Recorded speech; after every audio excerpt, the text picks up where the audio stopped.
The Lost Symbol has finally made it to television. Dan Brown's runaway bestseller, over 200 million copies in print. It's finally on TV, on Peacock TV, the brand new streaming service from NBC. And it is full of Masonic symbols and secrets. So we're going to talk about the top 8 that we saw in the pilot episode right now here on Symbols and Secrets.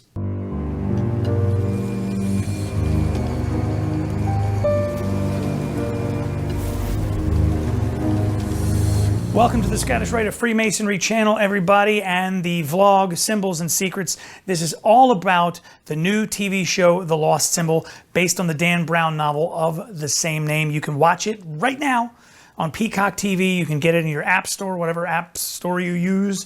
You can go online just through a web browser to peacocktv.com. Check it out. It's definitely worth a subscription price. I know it's a free plug, but I've really enjoyed it. And the show itself, The Lost Symbol, is worth paying a couple of bucks a month for just to see that show. Make sure you like and subscribe to the channel here, because we are going to be following the show episode by episode and showing you all the Masonic symbols on the show, and then what those Masonic symbols mean in real life. And we're going to kind of separate the fact from the fiction a little bit. Although, you know, the fiction is going to be a lot of fun to watch, we do want to tell you what those real symbols are about. My name is Maynard Edwards, 32nd degree KCCH, Scottish Rite Freemason, and thank you so much for joining us. Let us dive right into the first symbol that we find in the show. The first symbol we bump into is actually during that title sequence, which doesn't come until 10 minutes and 49 seconds into the episode. You see the letter O has been replaced by a circle with a dot in the center of it. Now that is a symbol that is not exclusive to Freemasonry, but it is associated with Freemasonry for sure. It's called a circumpunct, but most Masons refer to it as a point within a circle. And in a Masonic lodge setting, we actually add a little bit to this. We add 2 parallel lines to it and then the Holy Scripture on top. And basically, in terms of Masonry, what this symbol represents is how a man should keep himself kind of within what we call due bounds. So that point in the center is an individual person, and that circle, that's kind of the circle of influence in your life, and you know what you allow into that circle, and importantly what you keep out of that circle compose who you are as a man. And those parallel lines, those are the parallel lines that you kind of keep yourself in between. And we'll talk a little bit more about this symbol and do a deeper dive on this. We can do that with virtually any of the symbols that you're going to hear about tonight, but this one in particular has some real significance. Now, just this circle with a point in the center of it is a very, very ancient symbol, the circumpunct that is, and it can represent the sun. It is also the alchemical symbol for gold. So this symbol is not exclusive to Masonry, and actually when Masons, especially modern Masons, use it, they add a little bit to it. So that's the first one that we run into. The next thing I want to talk about is at 1554 in the show, and it's not the ring. We've already talked about the 33rd degree ring, and we've talked about that on one of the past episodes of Symbols and Secrets, and you can actually find it linked below if you want to dig into that one.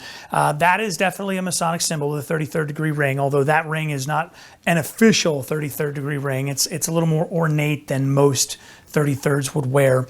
But I want to talk about what Sato says, and what she says, and she's the CIA agent at this point. She comes into the Capitol Rotunda there, which, by the way, if you've ever been to the Capitol Rotunda, it's much, much larger than this. So I'm not sure which building they're using as an analog for the Capitol Rotunda, but the Capitol Rotunda is much larger than this.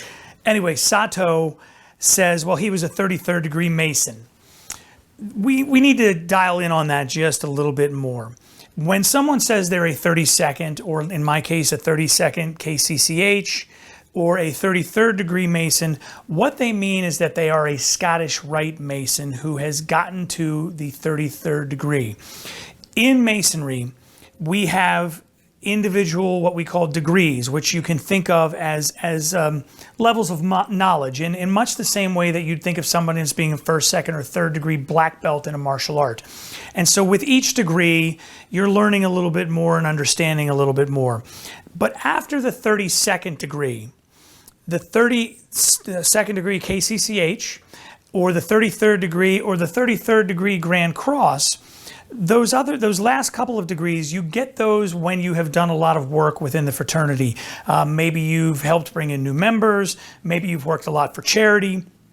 You know, there are a thousand things why a man might be elected to receive what we would call honors. But to be specific, just to say that you're a 33rd degree Freemason, you have to sort of dial in a little bit further on that and say it's a 33rd degree Scottish Rite Freemason, because only the Scottish Rite of Freemasonry issues that 33rd degree. So it's a 33rd degree Scottish Rite Freemason is the most proper way to say that. Jumping ahead to 24 minutes, 18 seconds into the episode, we are in the sub-basement of the United States Capitol. It's below, remember, Washington, D.C. is built on a swamp, so below the Capitol, it's damp down there, it's nasty, but there's these very beautiful sconces. The very beautiful sconces. In one of them, Robert Langdon astutely notices that they are sprigs of acacia. Acacia is a very old tree, been around for thousands of years, and it's an evergreen. And the sprig of acacia, Robert Langdon in this scene says it represents immortality to the Freemasons. I'm going to give him about 3/4 credit on that. It's not that it will make a Mason immortal. That's ridiculous.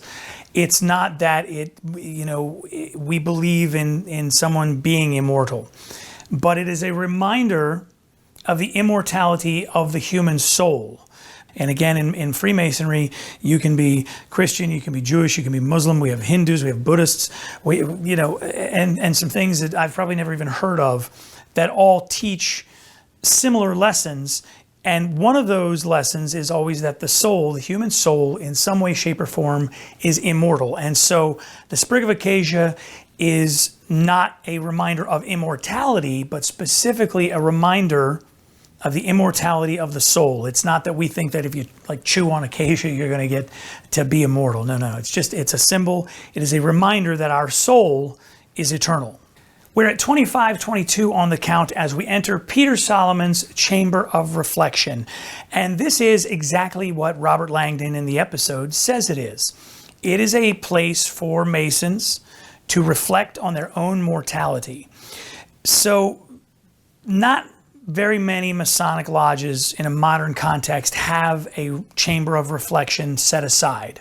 I want to do a full episode on a chamber of reflection. I know where one is in the Washington, D.C. area, and I want to go and visit it and kind of point out all the different things, but just want to hit a couple of the highlights here quickly to just put you at ease as to, how, this looks creepy, and it's meant to be sobering, if you will. So first, the biggest thing in the room, the hourglass. The hourglass measures time, obviously, and the sands do run out when you flip it over. And just like an hourglass, sooner or later, each of us, our sands will run out. And, that'll be it for us here on Earth. So that hourglass is a reminder of that always ticking clock, that time is one of our most precious resources. Next, the Holy Bible. And this actually could be any holy book. Here in the United States, more often than not, it is in fact the Holy Bible. The next thing is, and Officer Nunez makes mention of this in the episode, in this scene. He says, well, these are human bones. They are. And it's not meant to be creepy necessarily. It's supposed to be a reminder of a few things. First of all, again, a reminder of our mortality, that one day this ends. And secondly, it is a reminder that at the end of all of it, whether you're a doctor, a lawyer, whether you drive a school bus, whether you do videos on the internet, whatever it is you do, whether you're rich, whether you're poor, whether you're a bank robber, or whether you're, a superhero, whatever, sooner or later, we will all be reduced to this. So in a very real sense, we are all equals, because at the end of everything, when everything else is stripped away, this is what is left: the skull, the bones, these things. And when death finally does come for us, it will not regard our wealth or our position in life or whether or not we make videos on the internet. Whatever it is, death does not care. When the time comes, and this is what we are reduced to. And that is why we use that as a reminder. And so the Chamber of Reflection is meant to be a sobering time for you to realize, I need to get right with my God. I need to make sure I'm accomplishing the things I want to accomplish in life because that clock is ticking. I need to make sure I treat all men, all women, all people as equals. And that is really what the Chamber of Reflection is about. It's meant to kind of pull your thoughts together to self-reflect, hence the name Chamber of Reflection. The next symbol we're going to take a look at, Robert Langdon very astutely says this is anachronous. It's a Leviathan cross. And the irony of him calling it a Leviathan cross, it's kind of anachronous to call it a Leviathan cross. And I'm going to do this for 30 seconds, and I'm going to tell you I've already filmed another episode just about this one symbol that is going to be released in the next day or two. And I've talked with an author and an expert on symbols who's going to tell us all about this so-called Leviathan cross. Because I know as soon as this popped up on screen, people went, oh my gosh, it's a satanic cross. That's a satanic symbol. Hang on. It's not a satanic symbol. It's not actually called the Leviathan cross. It really doesn't have a particular name. This symbol actually comes from alchemy, and it is the alchemical symbol for brimstone. Sometimes it is used to represent sulfur. And this is where we get into it being misconstrued as a satanic device. It is not, in fact, a satanic device. It's an alchemical notation, been around for centuries. The Leviathan cross, and that term, the Leviathan cross, came around in the late 1960s when a guy named Anton LaVey decided that he was going to adopt this for his Church of Satan. There you go. He used it for a little while.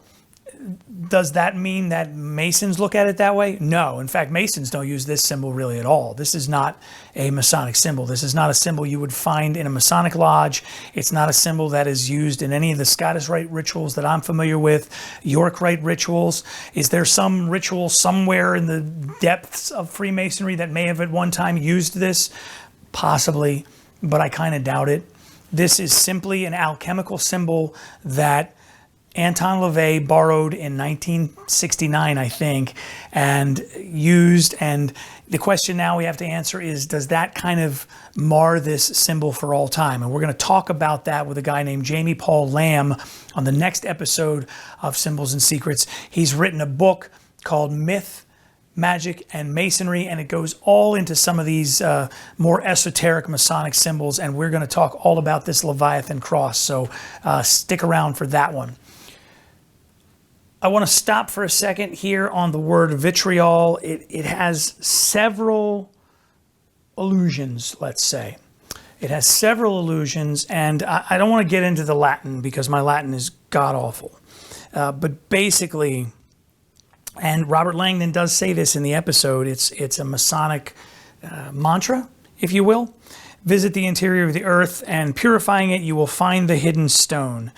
It's another way of saying, look within yourself and you will find truth. And we don't mean truth as in telling the truth, but as in your truth, as in who you are as a person. He calls it a Masonic mantra. This is something that you will find in a Chamber of Reflection. So we'll get into this specifically when we go and take our camera and visit a Chamber of Reflection. 2852 is where we find ourselves, and Robert Langdon and Sato and Officer Nunez have found this little pyramid missing its top inside this Chamber of Reflection where Peter Solomon has hidden it. First and foremost, let's talk about the pyramid in and of itself. Yes, Freemasons use pyramids as symbols. They are not exclusive to Freemasonry. Pyramids predate Freemasonry by several thousand years.